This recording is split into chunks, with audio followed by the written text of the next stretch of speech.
नमस्कार दोस्तों। आज राजीव दीक्षित जी का एक वीडियो देखा मैंने, जिसमें वे कथाकारों को और कथावाचकों को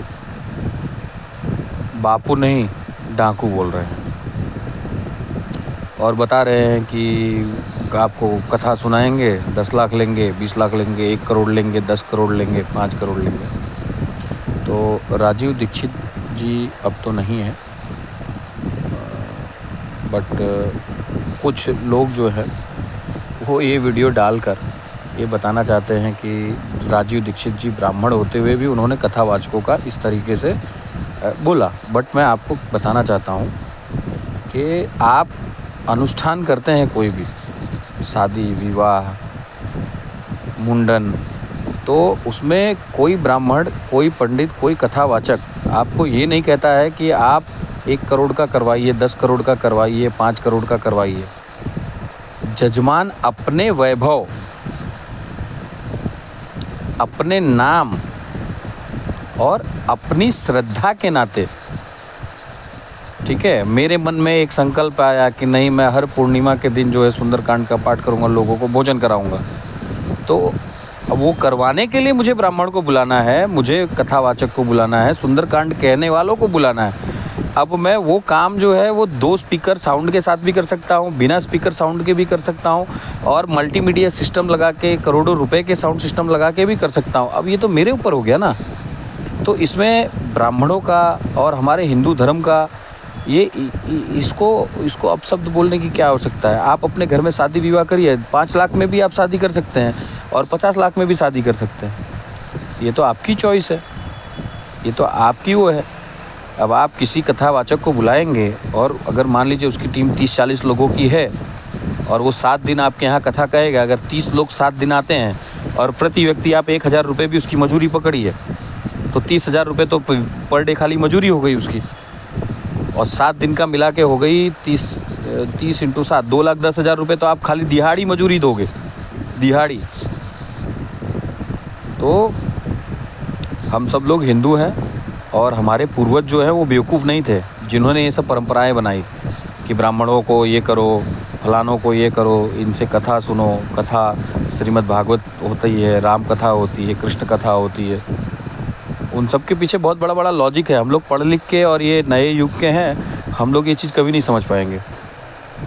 एक सीधा सा उदाहरण दूंगा कि हमारे पूर्वज हमसे बहुत होशियार थे। हमको लगता है कि हम लोग 4 व्हीलर में घूम रहे हैं, वैभवशाली जीवन जी रहे हैं, एसी लगा के जी रहे हैं, तो हमको गर्मी और ठंडी। हमारे पूर्वज इतने होशियार थे, आज तक उन्होंने जितनी भी कहावतें कही, एक भी कहावत कोई माई का लाल हो जो बता दे कि नहीं ये कहावत झूठी हो गई।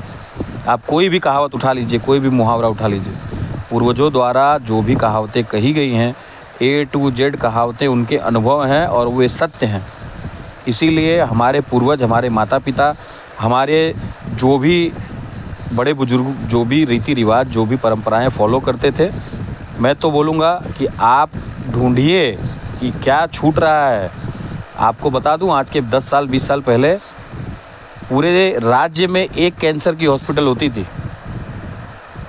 आज हर ज़िले में 4 कैंसर की हॉस्पिटल। मैं डरा नहीं रहा हूँ, लेकिन ये बता रहा हूँ, पहले के लोग भोले वाले थे, आज हर चौथा आदमी छल कपट कर रहा है। जाति धर्म और इसकी कोई पूछता नहीं है इसको, जात पात पूछे नहीं कोई, हरि को भजे सो हरि का होई। लेकिन दोस्तों, आप इस चीज़ को समझिए कि हम लोगों के अंदर कुछ जेनेटिक चेंजेस हैं, हम लोगों के जीन्स हैं।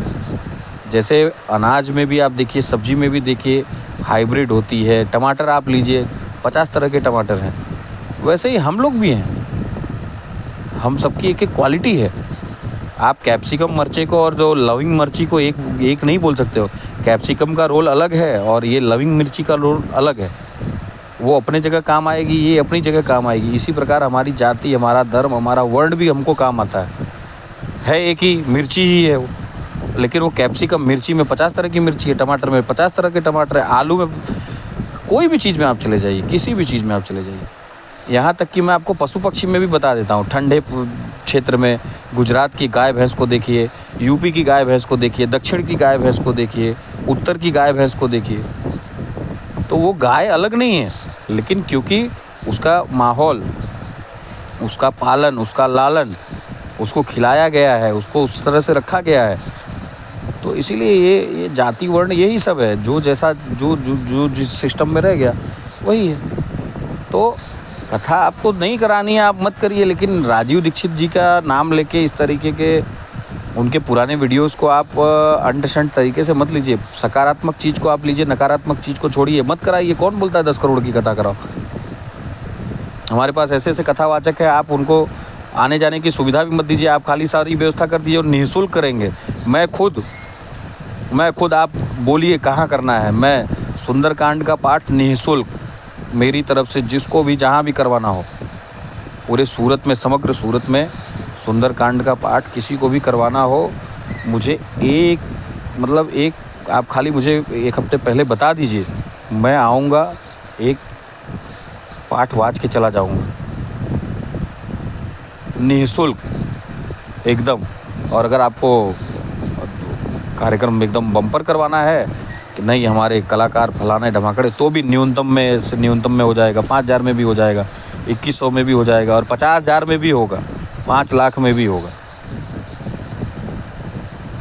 तो अपने पूर्वजों के रीति रिवाजों को और सब चीज़ को समझिए, और हिंदू धर्म, सनातन धर्म की एकता की ओर बढ़िए। हिंदू राष्ट्र को बनाना है तो हमें हर जाति, हर धर्म, हर वर्ण के लोगों का सम्मान करना है, सबको छाती से लगाना है। और उसी के साथ जय श्री राम, जय श्री राम, जय सीताराम, जय लक्ष्मी नारायण। धन्यवाद।